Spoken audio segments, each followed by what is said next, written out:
Hello students and followers, welcome to my channel Abbas Master and Privy. যুক্তিবিদ্যা আলোচনা প্রসঙ্গে এই পর্যন্ত আমরা দাঁড়িয়ে আছি নিরপেক্ষ বচনের শ্রেণীভাগ এবং কোন নিরপেক্ষ বচন কিভাবে করতে হবে, অর্থাৎ কোন বাক্যগুলিকে কিভাবে বচন রূপান্তরিত করতে হবে, অর্থাৎ কোন বাক্যগুলিকে এ বচন, কোনটাকে ই বচন, কোন বাক্যকে আই বচন বা কোন বাক্যকে ও বচন করব, এই পর্যন্ত আমাদের আলোচনা সমাপ্ত হয়ে আছে। একটু পিছিয়ে যেতে হবে আমাদেরকে বচনের শ্রেণীভাগে। বচনের শ্রেণীভাগে যে 7 প্রকার শ্রেণীভাগ আলোচনা হয়েছে তার মধ্যে 5টি শ্রেণীভাগ খুব গুরুত্বপূর্ণ। এই 5টি শ্রেণীভাগ সবাইকেই জানতে হবে।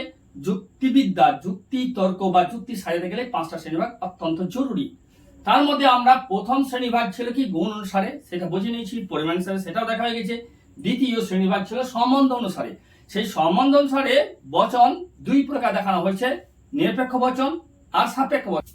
নিরপেক্ষ বচন মোটামুটি হবে তাহলে আমাদের শেষ হয়ে গেছে। আজকে আমরা তাহলে সম্বন্ধ অনুসারে দ্বিতীয় ভাগ তথা সাপেক্ষ বচন চলে যাব। অর্থাৎ সাপেক্ষ বচন কোনগুলি বা সাপেক্ষ বচন কয় রকমের, কি এই বিষয়টা জেনে যাব। সাপেক্ষ বচন জানতে গেলে আমাদেরকে আর একটা বিষয় ফলো করতে হবে, যৌগিক বচন, সেটা পরে বলছি। এখন সাপেক্ষ বচন শ্রেণীভাগ করা হয় সাধারণত সাপেক্ষ বচন 2 ধরনের, প্রাকল্পিক বচন এবং বৈকল্পিক বচন। এখন প্রথমে আমরা দেখে নেব কোনগুলিকে প্রাকল্পিক বচন বলা হয়। সাপেক্ষ বচন মানেই হচ্ছে শর্ত নির্ভর।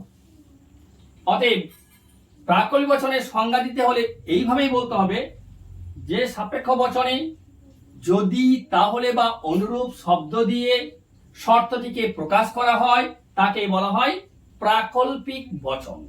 বোঝা গেছে? তাহলে প্রাকল্পিক বচন সেই শর্ত নির্ভরশীল যা দুটি শব্দের দ্বারা নির্ধারিত হচ্ছে। একটা হচ্ছে যদি আর একটা হলো তাহলে। এক্সাম্পল নেওয়া যাক, দেখা যাক। যেমন ধরা যাক যদি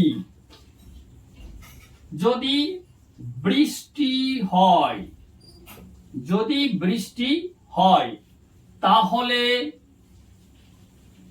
তাহলে মাটি ভিজবে। যদি বৃষ্টি হয় তাহলে মাটি ভিজবে। এই যদি শব্দটি শর্তকে নির্দেশ করছে বা শর্ত প্রকাশ করছে কে, যদি। এই শর্ত থেকে আমরা বলতে পারবো যে সাপেক্ষ বচনের একটি শ্রেণীভাগ তথা প্রাকল্পিক বচন। তার সঙ্গে আরেকটা কি, তাহলে। এই দুটি বিষয় থাকলেই আমরা জেনে যাব যে বচনটি প্রাকল্পিক বচন। এই প্রাকল্পিক বচন দুটি অংশে বিভক্ত। প্রথম অংশ যদির সঙ্গে যে অংশটি রয়েছে তার একটি নাম আছে, আর তাহলের সঙ্গে যে অংশ আছে তার একটি আলাদা নাম আছে। প্রথম অংশটিকে বলা হয় কি না পূর্বকল্প, বা আরেক কথায় বলা যায় পূর্বক। আর দ্বিতীয় অংশটিকে বলা হয় অনুকল্প বা অনুক। তাহলে স্পষ্ট আমরা বুঝতে পারলাম প্রাকল্পিক বচন কোনগুলি এবং প্রাকল্পিক বচনের কয়টি অংশ কি।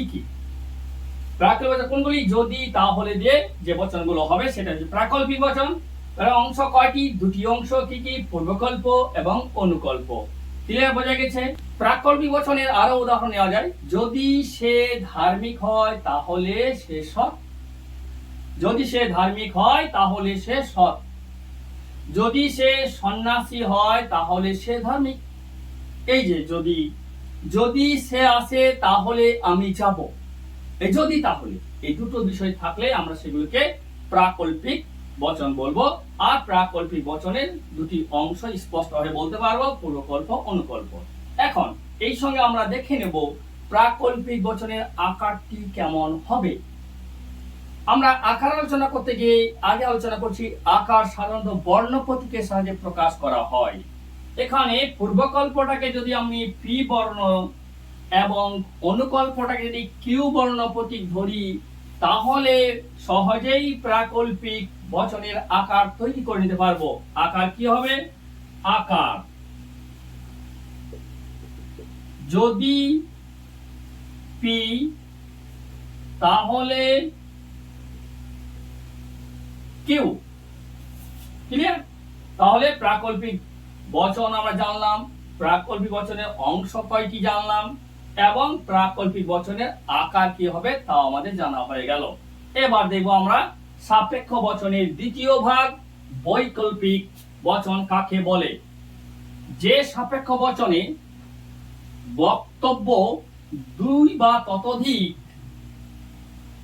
কোনো কিছু থাকে, যেখানে একটি অন্যটি বিকল্প। যে সাপেক্ষ বচনে যে বক্তব্য থাকে দুই বা ততোধিক, যার একটি অন্যটি বিকল্প, এবং এই বিকল্পটি হয় অথবা এই শব্দ দিয়ে যুক্ত থাকে, সেইগুলিকে বলা হয় বৈকল্পিক বচন। সোজা কথায় বৈকল্পিক বচন মানে হচ্ছে দুটো বিকল্প থাকবে, দুটি বিকল্প। যেমন উদাহরণ দেওয়া যাক, লোকটি লোকটি জীবিত অথবা অথবা মৃত। লোকটি জীবিত অথবা মৃত, আমি বলেছিলাম কি যে হয় অথবা, এই হয় কথাটা প্রথমে ব্যবহার করে দিলে বৈকল্পিক বচন আরো স্পষ্ট হয়। হয় লোকটি জীবিত অথবা মৃত। আরো এক্সাম্পল নেওয়া যেতে পারে, হয় ফুলটি লাল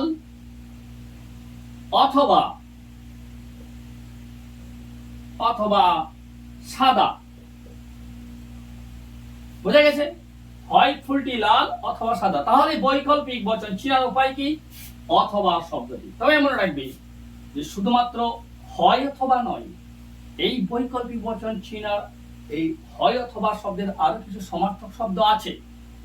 না হয় একটা সমার্থক শব্দ, বা একটি সমার্থক শব্দ, কিংবা একটি সমার্থক শব্দ, নতুবা।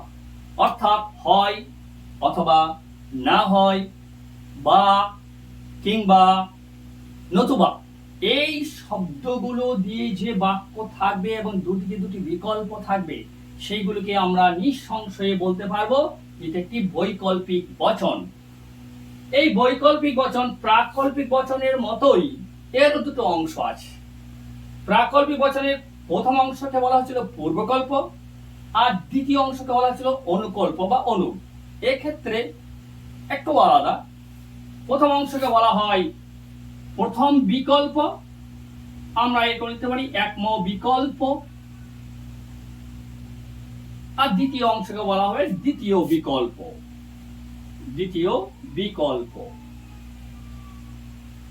বোঝা গেছে? তাহলে দুটি বিকল্প আমরা পেয়েছি, দুটি বিকল্প, আর মাঝে হয় অথবা, না হয়, নতুবা, কিংবা এই ধরনের কোন শব্দ দিয়ে এই দুটি বিকল্পকে যুক্ত করা থাকবে, তাহলেই সেগুলো হয়ে গেল আমাদের বৈকল্পিক বচন। দুটি অংশ পেয়ে গেলাম বৈকল্পিক বচনের। এবার আমরা দেখে নেব বৈকল্পিক বচনের আকারই বা কি আছে। যদি একইভাবে বর্ণপ্রতীক বসাই, তাহলে আমরা বৈকল্পিক বচনের আকারও পেয়ে যাব। প্রথম বিকল্পটিকে পি আর দ্বিতীয় বিকল্পটিকে যদি কিউ ধরি, তাহলে বৈকল্পিক বচনের আকার কি হলো? হয় পি অথবা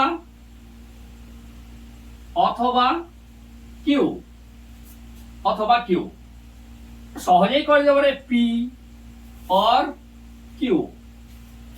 এখানে প্রাকল্পিক করা যেত if P then Q, if P then Q. এটা ইংলিশে বলা যেতে পারে, এটা ইংরেজিতে মনে রাখা যেতে পারে।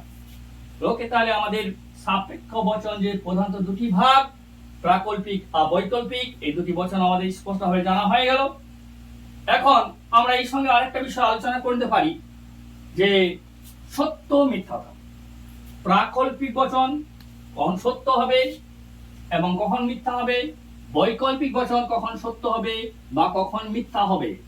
প্রাকল্পিক বচনের ক্ষেত্রে বলা হয়েছে পূর্বকল্পটি সত্য হলে অনুকল্পটি মিথ্যা হবে না, হতে পারে না, স্পষ্ট বলা হয়েছে। তার মানে হচ্ছে পূর্বকল্প সত্য হলে অনুকল্প সত্য হবে, আর যদি অনুকল্প মিথ্যা হয় তাহলে পূর্বকল্প মিথ্যা হবে। ঠিক অনুরূপ বৈকল্পিক বচনের ক্ষেত্রে বলা হয়েছে দুটি বিকল্পের মধ্যে একটি সত্য হলে তবেই বৈকল্পিক বচন সত্য হবে। এখানে স্বীকার অস্বীকার ব্যাপার আছে। প্রধানত বৈকল্পিক বচনে প্রথম বিকল্পটিকে স্বীকার করে পরের বিকল্পটিকে অস্বীকার করা হয় তাহলে বৈকল্পিক বচন সত্য হয়। এবার আমরা যদি চলে যাই গঠন অনুসারে বচনের শ্রেণীভাগে, সেখানে দুই রকম বচন পাবো, সরল আর যৌগিক। এটা বলার উদ্দেশ্য হচ্ছে এই প্রাকল্পিক আর বৈকল্পিক এই দুটি বচন আবার ওই যৌগিক বচনে ঢুকে আছে। যৌগিক বচনের শ্রেণীভাগে 5টা ভাগ আছে, সেই 5টা ভাগের প্রথমেই কিন্তু আমরা বলতে পারি প্রাকল্পিক বচন একটা যৌগিক বচন, বৈকল্পিক বচন একটা যৌগিক বচন। আরেকটি আছে এদের সমগোত্রী বচন, যাকে বলা হয় দ্বিপ্রাকল্পিক বচন। এই দ্বিপ্রাকল্পিক বচনটা এখানে একটু আলোচনা করে নেওয়া যেতে পারে। দ্বিপ্রাকল্পিক বচন কি হয় না, প্রাকল্পিক বচনে যদি তাহলে লাগে, আর দ্বিপ্রাকল্পিক বচনে যদি এবং কেবল যদি, যদি প্রথমে থাকবে এবং কেবল যদিটা মাঝে থাকবে, সেই দিকে আমরা চিনতে পারবো দ্বিপ্রাকল্পিক বচন। আজকের মতো আলোচনা এখানেই থাক। আর আমার এই মূল্যবান ক্লাস তোমরা সহজেই পেতে বা বিনামূল্যে বা ফ্রিতে পেতে আশা করব সবাই আমার চ্যানেলটিকে সাবস্ক্রাইব, কমেন্ট এবং লাইক করবে। Thank you.